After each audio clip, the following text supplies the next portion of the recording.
न कोई वकील, न कोई दलील, न कोई कार्रवाई और सीधे जेल। कलयुग का अमृत काल इसी को कहते हैं कि आप बिना पूछे, बिना कोई कार्रवाई किए हुए लोगों में जेल में डालते हो। हमने जम्मू कश्मीर में पिछले 5 साल से यही देखा है। हमारे हजारों की तादाद में नौजवान, मैं, फारूक साहब, उमर अब्दुल्ला साहब, पूर्व मुख्यमंत्री, तीनों को बंद कर दिया गया। जब आप संविधान का उल्लंघन करते हैं, जब आप कानून का उल्लंघन करते हैं, वो देशभक्ति नहीं देशद्रोही होता है। जो संविधान का उल्लंघन करेगा वो देशद्रोही है। लोगों को मुफ्त बिजली दी, मुफ्त पानी दिया, अस्पताल बनाए, बसेस की मुफ्त, मगर इनको तकलीफ है, इनको इस परिवार से तकलीफ है। ये जो परिवार आप देख रहे हैं, इनको परिवारवाद से तकलीफ नहीं है।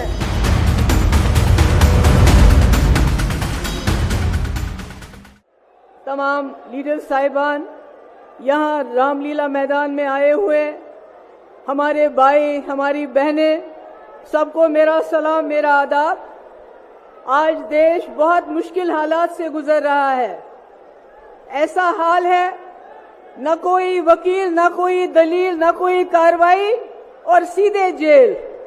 और शायद कलयुग का अमृत काल इसी को कहते हैं कि आप बिना पूछे, बिना कोई कार्रवाई किए हुए लोगों में जेल में डालते हो। ये मैं उमर खालिद की बात नहीं कर रही हूँ जो पिछले 2 साल से जेल में है। मैं सिद्दीक कपन की बात नहीं कर रही हूँ, मैं मोहम्मद जुबैर की बात नहीं कर रही हूँ, मैं आपके चुने हुए नुमाइंदों की बात कर रही हूँ, जिनको आप लोग वोट डाल के एमएलए बनाते हैं, लोकसभा मेंबर बनाते हैं, चीफ मिनिस्टर बनाते हैं, मिनिस्टर बनाते हैं। कैसे उनपे करप्शन के चार्जेस लगा के बिना कोई वकालत के, बिना कोई कार्रवाई के जेल में डाला जाता है। हमारे लिए ये कोई अचंभे की बात नहीं है। हमने जम्मू कश्मीर में पिछले 5 साल से यही देखा है।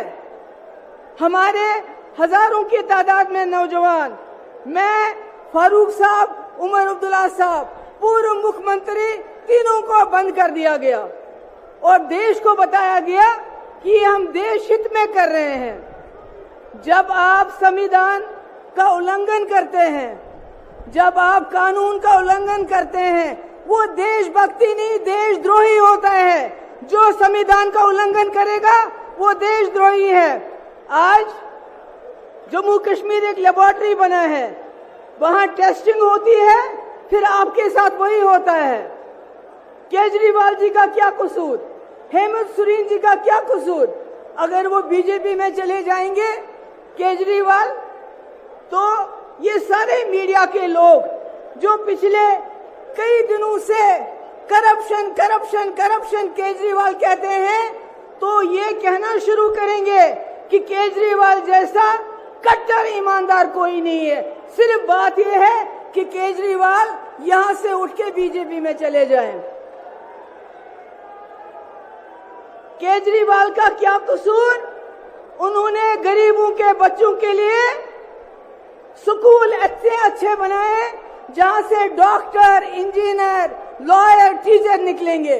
उन्होंने लोगों को मुफ्त बिजली दी, मुफ्त पानी दिया, अस्पताल बनाए, बसेस की मुफ्त, मगर इनको तकलीफ है, इनको इस परिवार से तकलीफ है। ये जो परिवार आप देख रहे हैं, इनको परिवारवाद से तकलीफ नहीं है।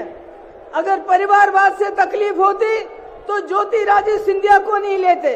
अगर परिवारवाद से तकलीफ होती तो जतिन प्रसादा को नहीं लेते, मिलन देवरा को नहीं लेते, राजनाथ सिंह का बेटा पॉलिटिक्स में नहीं होता।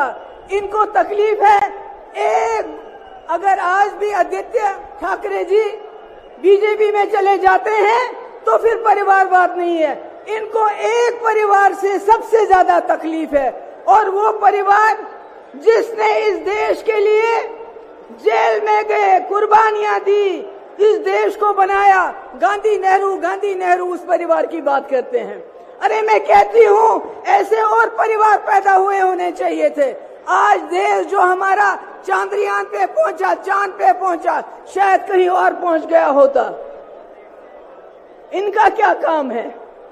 इनका काम है, इन्होंने कहा, हम सवाल पूछते हैं, आपने कहा 2 करोड़ नौकरियां देंगे, नौकरियां नहीं दी, बल्कि यहाँ के नौजवानों के हाथों में लाठी दी, जबान पे नारा दिया, कभी देश का कभी धर्म का, बोला जाओ मारो, लिंच करो, शक्ल देखो, क्या खाता है, क्या पहनता है, दाढ़ी कितनी लंबी है।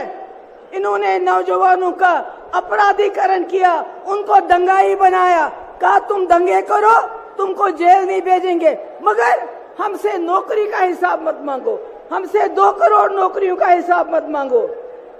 इन्होंने भ्रष्टाचार का इल्जाम हम पे लगाया। अरे चंदा चोरी में जितना भ्रष्टाचार इन लोगों ने किया, पिछले 75 साल में हमारे मुल्क में इतना भ्रष्टाचार कभी नहीं हुआ है। ईडी के जरिए वसूली की, इन्होंने इनकम टैक्स के लिए जरिए वसूली की, ये सबसे भ्रष्ट सरकार है। आज हम यहाँ पर इसलिए जमा नहीं है कि हमने केजरीवाल जी को, अपोजिशन को बचाना है, नहीं, आज हम संविधान को बचाने के लिए यहाँ हैं। उस संविधान को जिसने आपको वोट दिया है, उस वोट से जिससे आप अपनी सरकार चुनते हैं, अगर आज आप नहीं जागे तो आपके वोट की कोई कीमत नहीं हुई। ये पहली बार हो रहा है हिंदुस्तान में, इलेक्शन से पहले ही इलेक्शन को रिग किया जाता है अपोजिशन को जेल में डाल के। मेरी आखिर में आप सबसे गुजारिश है, हमारे इंडिया अलायंस के पास टीवी नहीं है, अखबार नहीं है, फेसबुक नहीं है, यूट्यूब नहीं है, इनके पास सब कुछ है, गोदी मोदी सारा मीडिया।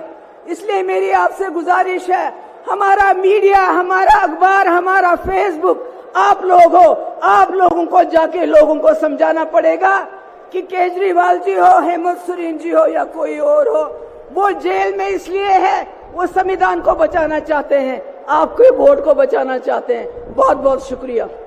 बहुत बहुत धन्यवाद महबूबा मुफ्ती जी।